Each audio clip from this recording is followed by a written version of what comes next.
Good morning, scholars. Today we're going to continue our way through Far's Homeric Greek, a book for beginners, taking lesson 17b, the second part of 17b. And here we're going to try something a little different by covering not only the vocabulary preparatory to lines 17 to 21, but also the syntax. So bear with me if this video is a little long. Hopefully it will prove beneficial to even more advanced people who are reading the Iliad on a more advanced level. That's what I'm going for. So please do comment if you feel one way or another about this change of tact. So,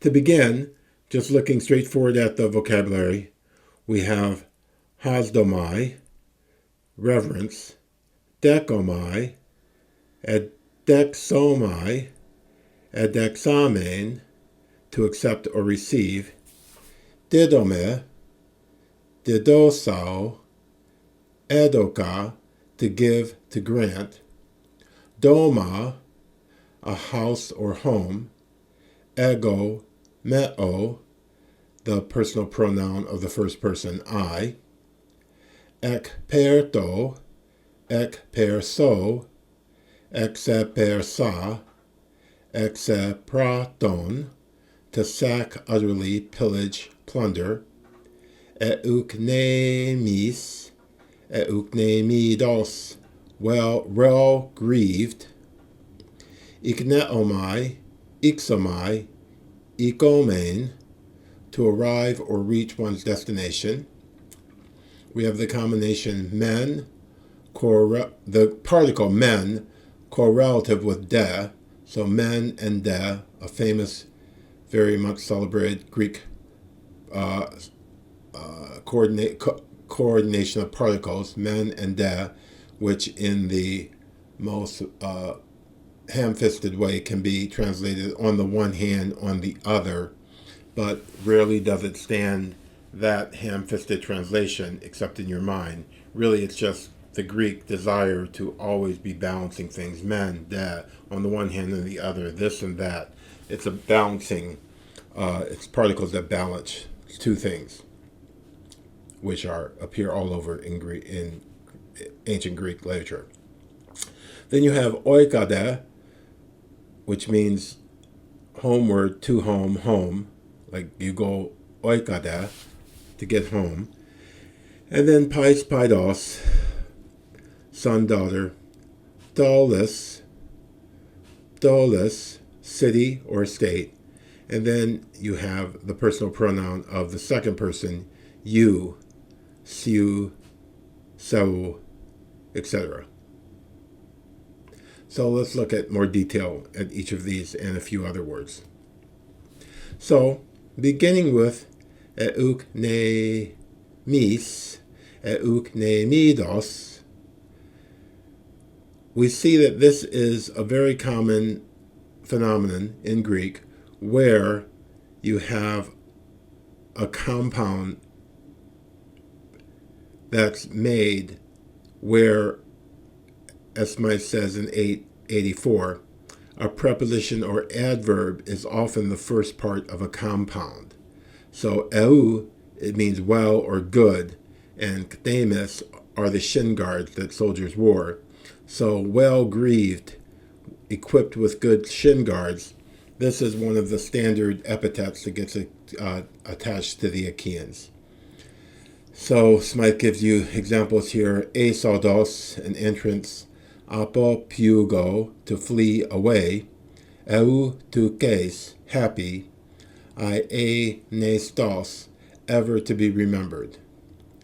So it's good to be able to look at a Greek adjective or noun or verb and be able to separate out these initial prepositional or adverbial element that is the prefix to the compound. It will go a long way in helping you to see what's going on. So ἐϋ-κνήμις, ἐϋ-κνήμιδος gets inflected, as Smythe shows at 292, after the matter of hopeful, ἐου-ελπίς, ἐου-ελπίς. So this is one of those adjectives that we mentioned earlier, where you have the forms shared by the masculine and feminine, and the neuter has, in some instances, their own form. So you see in this display, the masculine and the feminine share the same endings in the singular nominative and accusative. Likewise, in the plural nominative and accusative, the masculine and feminine share the same form, whereas the neuter in those cases has its own form. But in the genitive and datives, singular and plural, a single form is shared among all three of the genders.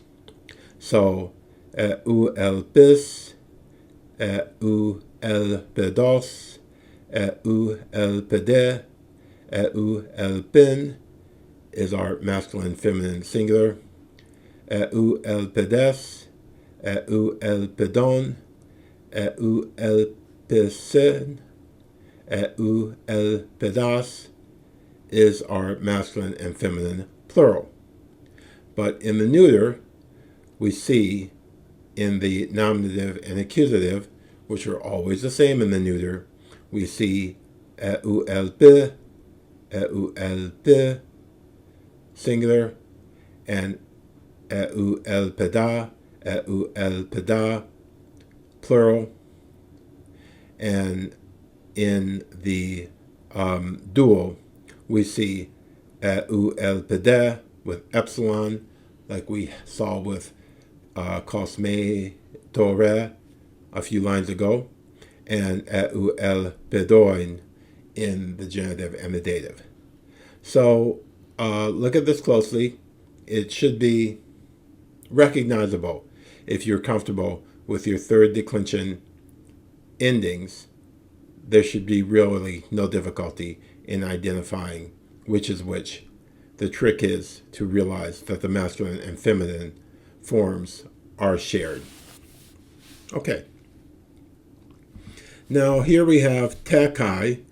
This is a combination of particles, sentence adverbs, and it appears here atre idai te kai aloi ἐ-ικνήμι de zakaioi. So Smythe discusses this at 2974.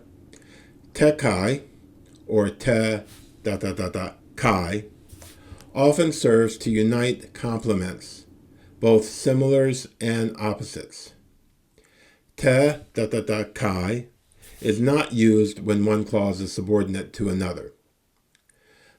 The two words or clauses thus uniting may show a contrast, or the second may be stronger than the first. Te is commonly separated from kai by one or more words. Te kai is weaker than kai kai and will not easily bear the translation both and. Te kai is rare in colloquial Attic. So we have some wonderful examples. Arcane te kai œkέσthei, arcane te kai œkésthei, to rule and be ruled. Kaliston te kai ariston, kaliston te kai ariston, the fairest and the best. To tarkein kai to douleuein, to tarkein kai to douleuein, to rule and to be a slave, etc., etc. Okay. Next, we have the dative plural. We're going to see in this passage the dative plural of the second singular personal pronoun. Farr, I guess, wanted you to learn the singulars as well, yet I think that because this chart of the full personal pronouns as used by Homer is so complex, I want to stick with just the plurals here and examine those. So we're going to compare the plural of the second person with the plural of the third person of the personal pronoun. So the third person of the personal pronoun, a group of people close to me, that's we or us. We all went to the movies. They gave the ice cream to us. So the forms of we and us versus you all, you all are going to the movies without me. They gave the ice cream to you all, to y'all. These forms are very, very identical, near identical in the way they inflect, the difference just being in the first letter. That is to say, the third plural, we, us, has an eta, and you, the second person plural, has a long upsilon. So you have ἐμείς versus ὑμείς, ἐμέον versus ὑμέον, ἐμήν versus ὑμήν, ἐμέας versus ὑμέας. So these are not hard to recognize, but you do have to think about them and learn about them. And here again, if you have down solid your third declension endings, you will be able to recognize the epsilon, iota, sigma. You'd say, what do I think that is? Oh, that's probably the nominative plural. You would most certainly recognize the omega nu as the genitive plural. The iota nu could throw one, but that is the dative. The iota kind of gives you, long iota gives you a tip-off. And then the alpha sigma as being the accusative plural. So if you're really attendant to your endings, then these are not, again, that hard to place and identify.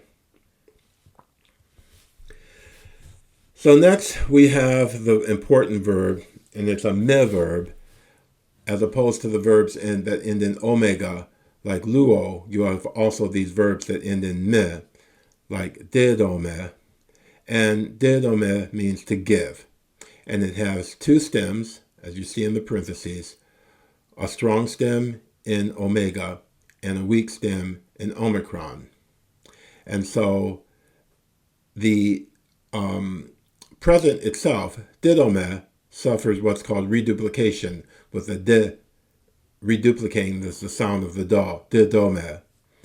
But that reduplication disappears in the future, where you just have doso, and the first aorist, where you have έδωκα, and then the other principal parts are just there. We're not worried about those for right now. But so here in this line that we'll see here, you have ὑμῖν μεν δοῖεν, olympiadomatekontes. We're really only concerned with the first half of that line. Ὑμῖν μεν δοῖεν. So what form are we looking at with dοίεν?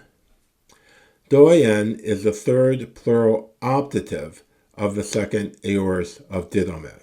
Now that's a mouthful, and indeed it's a mindful.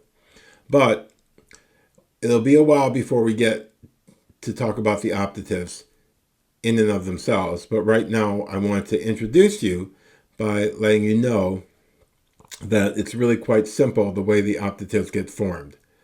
And Smythe explains this at 4:59, and this is the reason why when I first talked about the verbs, I tried to make clear how you have all these different elements within a single word of the verb that do the work of auxiliaries in English.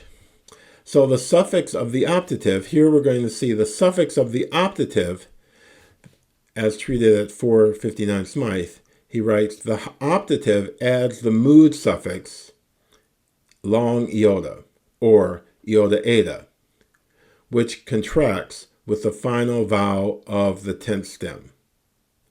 So, if we look at dοίεν, we see that the tenth stem that we're using is the weak tenth stem, delta omicron, and then you add on the long iota, and then you have your third person plural ending of the secondary tenses and optative epsilon nu, which we saw as an alternative in the aorist passive. for ason, we had en. Eluden, did, as well as eludesen. But here we have dοῖεν, so if you're key to these elements, you see do as your weak stem of didome. You see the e as your optative suffix, and the n as your secondary slash optative ending for the third person plural. So that by way of introduction to the formation of the optative. So what is the optative? How does it differ from the indicative? Well, we haven't really talked about the indicative itself yet. We've just kind of taken it for granted. The indicative itself is the verb of reality, something that's true, something that's real, something that you could like grab and pick up and throw. Okay, it's what's real. It's what really is. So he ran away with my girlfriend. That's a fact in the world. Nothing you can do about it. Okay, whereas the other moods that we're going to learn about, the optative as well as the subjunctive, they represent ideal factors. They represent things in the mind, things that aren't necessarily real.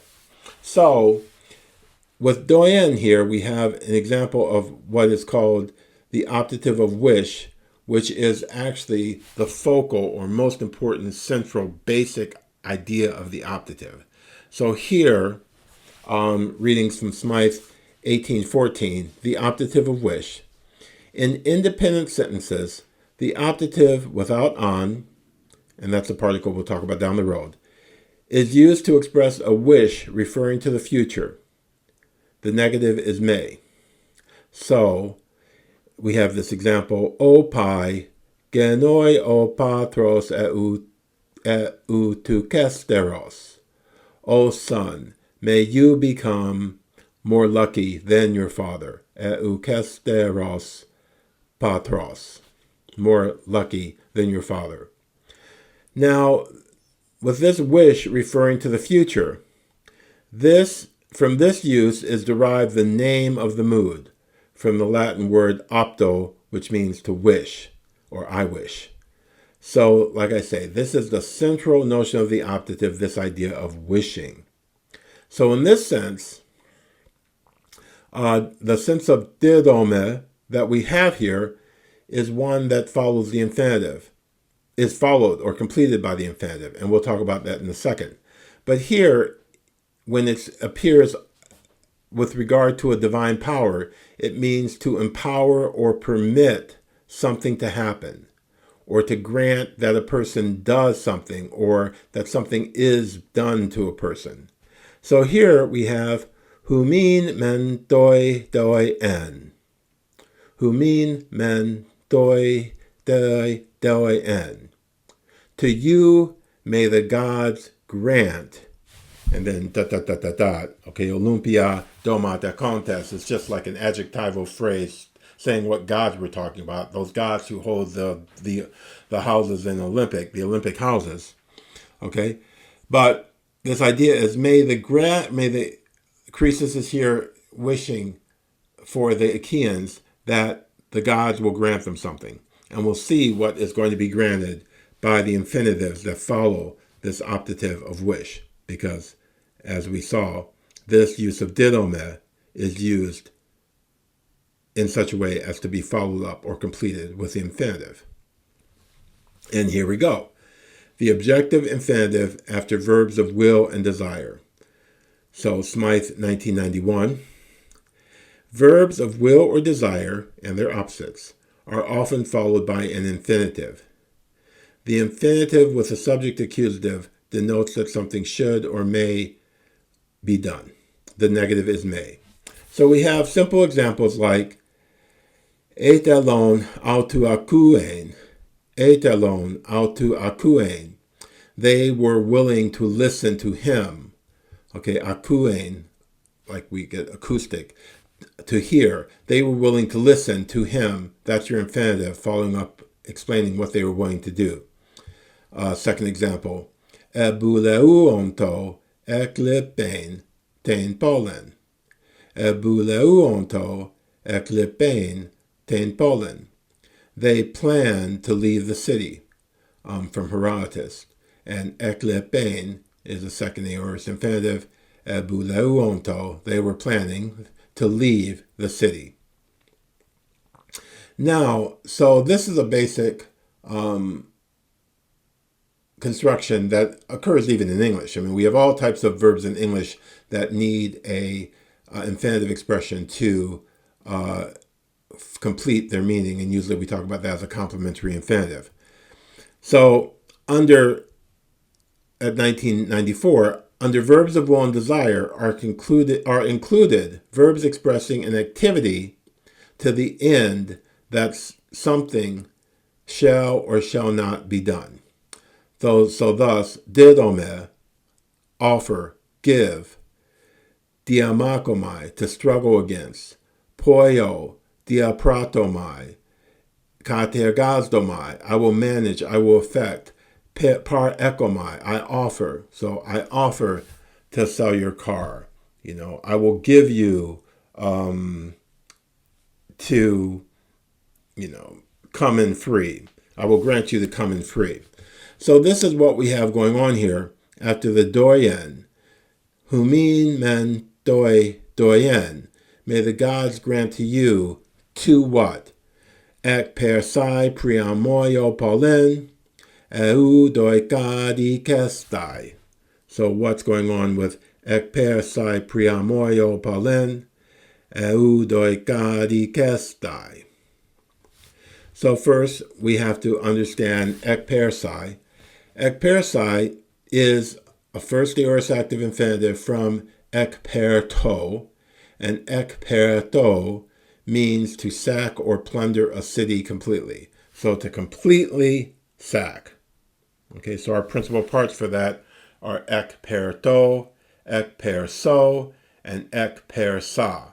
And here we have this wonderful, important phonetic rule that we've talked about already, where if a sigma follows a delta or a theta or a tau, then that delta, theta, or tau becomes sigma.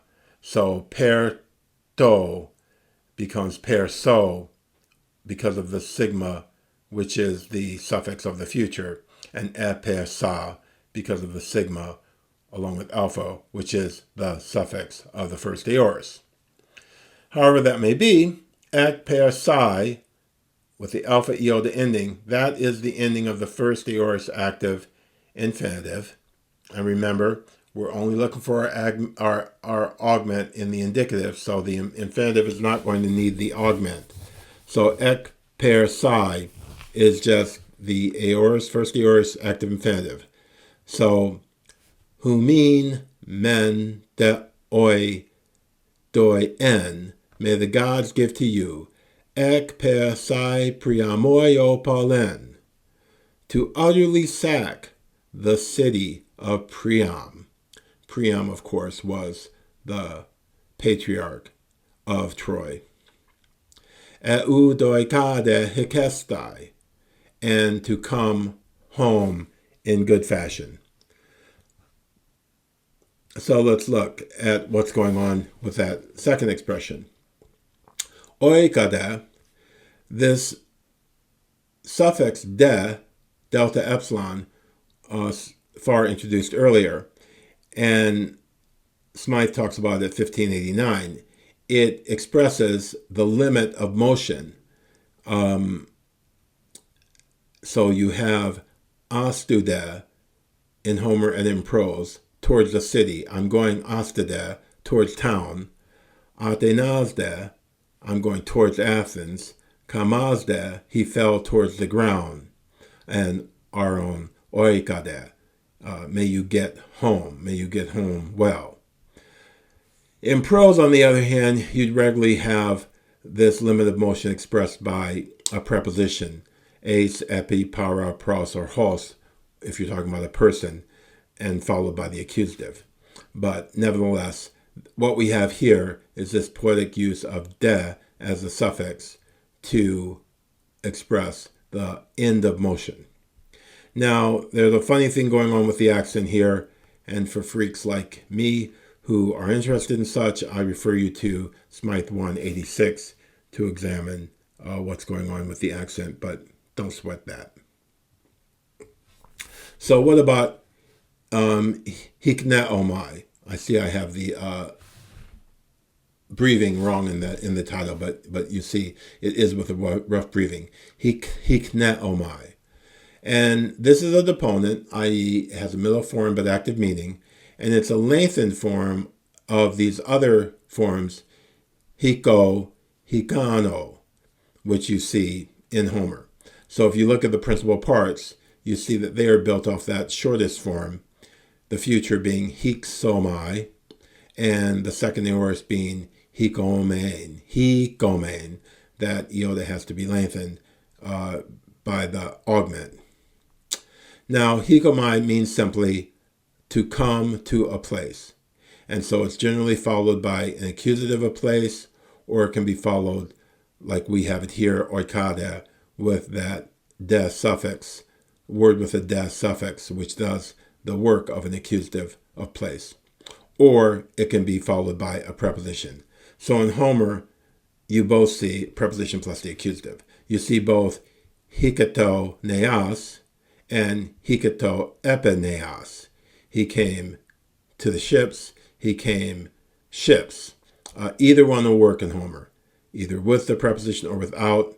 Hikata neas, hikato epineas, either of them will work. And we've already seen elte epineas.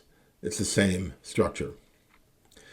It can also be used of inanimate objects. So in the Iliad we have hikato kroa, of a spear, that the spear arrived at the skin, it hit him. And you have other examples. You see under the Roman numeral 2, it can be also used in a transferred sense to talk about suffering coming upon, or sorrow coming upon someone. Okay. So here our form ικέσθαι, with the rough breathing, mind you, is a second aorist middle infinitive, and it means to go, to proceed, to make one's way. In our passage, to arrive. And there's a note here, or the section where Smythe discusses the accentuation of infinitives. Both the middle and the active forms of the second aorist infinitive give themselves away because of their accents.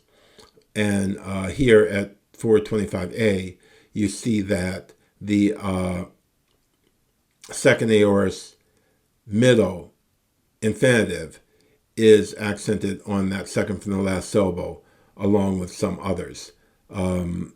So ικέσθαι gives itself away as a second aorist middle infinitive from ικνέομαι.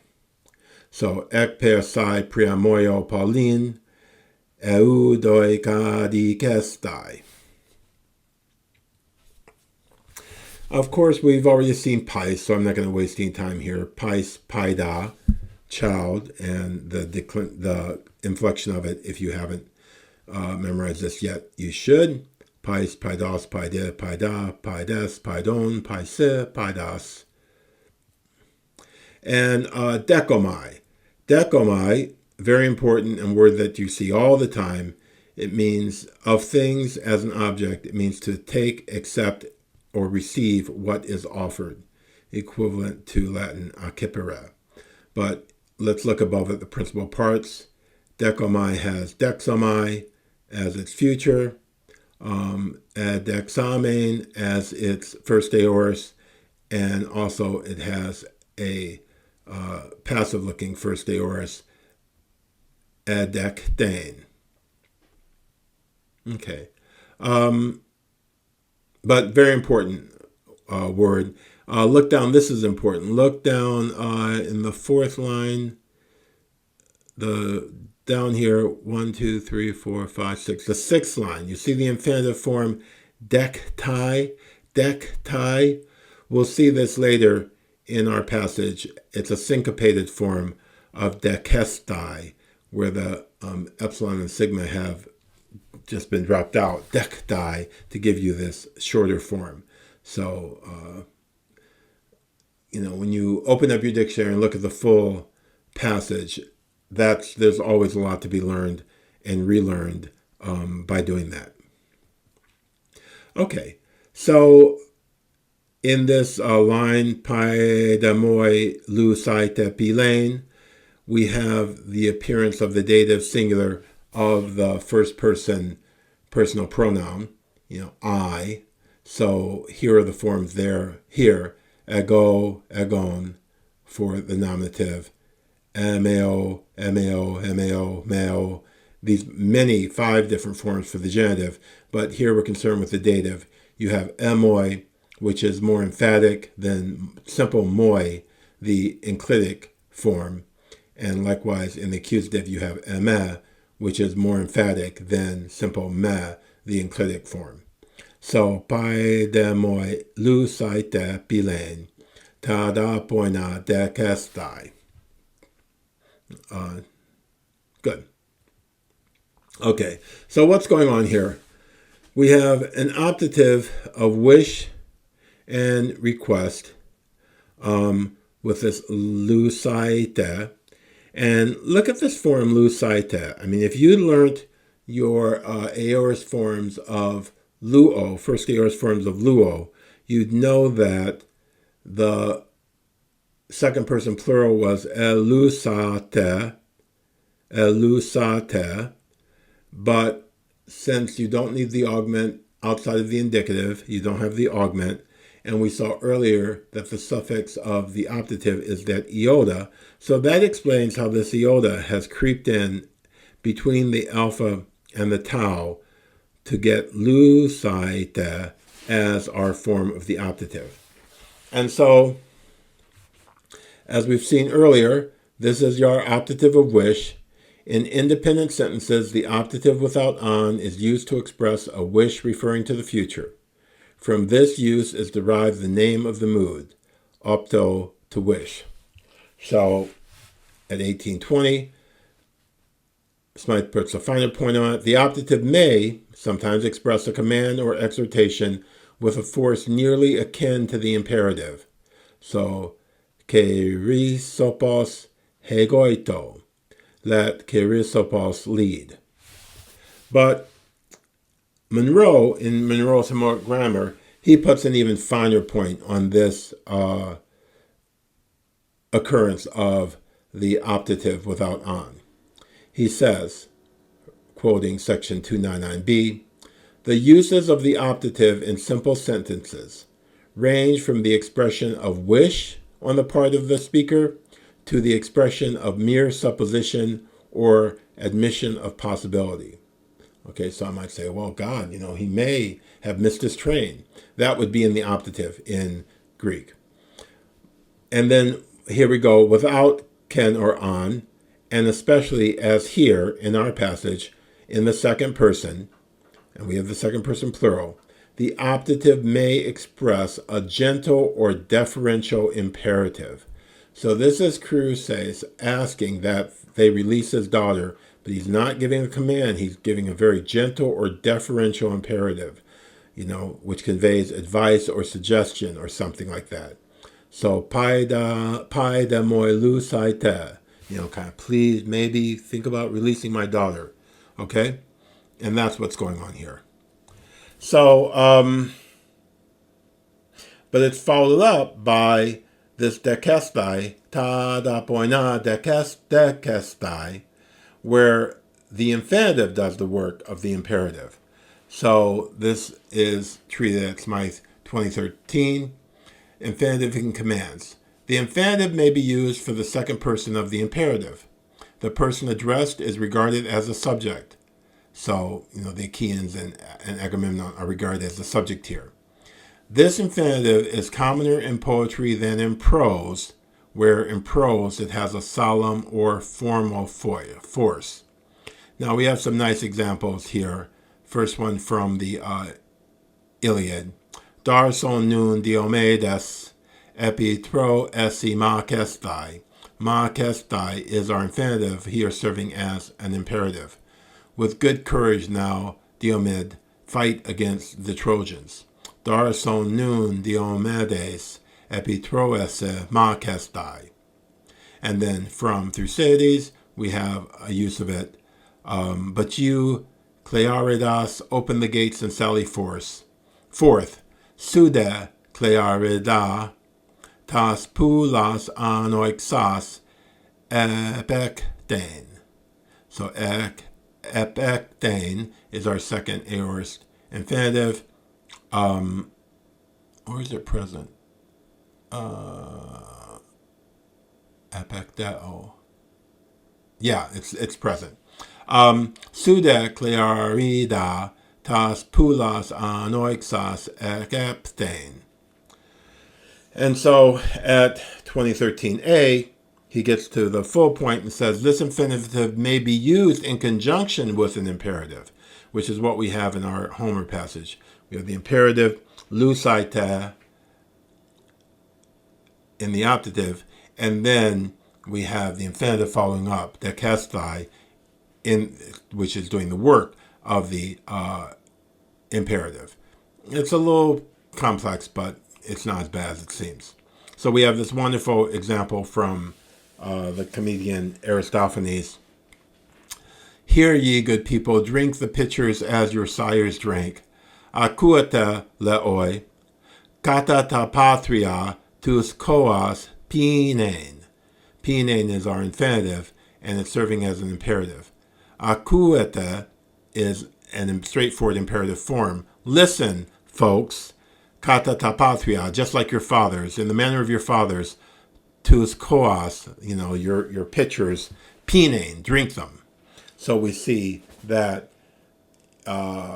it's often the case that a more recognizable imperative form, either the optative of wish, like we have in our passage, which is a polite imperative, lusaite, will pave the way for and kind of soften you up for this infinitive, which kind of is stepping out of its normal role to serve as an imperative.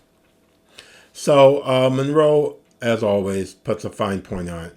He says that this infinitive as imperative this use is often found in Homer, but chiefly after an imperative, so that the infinitive serves to carry on the command already given. Okay? And like I said, we don't have a straightforward imperative form. We have the optative of wish giving a deferential or polite imperative. So these are the types of, just very fine nuances of emotion or will that are expressed by the choice that a Greek author can make in choosing a straightforward imperative, or, in our case, an optative to express a more deferential imperative. So these are the types of things you really just have to, this is what makes it hard, but this is what makes it wonderful. Okay, so finally we have this wonderful use of the article in the second half of this line. Paidemoi lusaite pilein, tada poina єκέσθαι. So this tada poina єκέσθαι, again, we go to Monro. He always puts these fine points on it. He says this is the article of contrast with connecting particles. The uses that fall under this head, though not numerous, are characteristic of Homer. And under A, we have the article with an adversative de, and de, adversative means like but. On the other hand, release my daughter, but take this. There's a balance. With an adversative de, it can also occur with adversative altar, which we'll see quite a bit in Homer later, is often used to bring out a contrast in which the noun stands to something already mentioned. It often is used to bring out a contrast in which the noun, tada poina, stands in contrast to something already mentioned. So here it means, release my daughter, and on the other side, accept ransom. Okay, so finally, our last line of our bit, ՀΑΖδόμενοι διασουιών ἑκέβαλον Apollona. We have the verb ՀΑΖδομai, another deponent, that is middle form but active meaning. But this is a verb that appears only in the present and imperfect, and it takes an active form only in the participle, ҳάζόμta. And it means to stand in awe of or to dread, and is used especially with regard to the gods or one's parents. The respect shown to parents in the Greek world was that analogous to the gods. So the same verb was used, ҳάζομαι. And it's when followed by an infinitive, it means to shrink from doing something, to ҳάζομαι, to do something. It can be used absolutely in the participle to just means awestruck. If someone's ҳάζόμta, he's just awestruck. And so this is a verbal form that's derived from the word hagos with a short alpha, neuter, and that's any matter of religious awe. It's like the Latin piaculum, something that requires expiation, a curse. It's a curse or a pollution or a guilt, and it occurs that way in Herodotus and Aeschylus. It can also be the person or thing accursed, an abomination, occurs that way in Sophocles and Thucydides. Or it can be an act of expiation in Sophocles.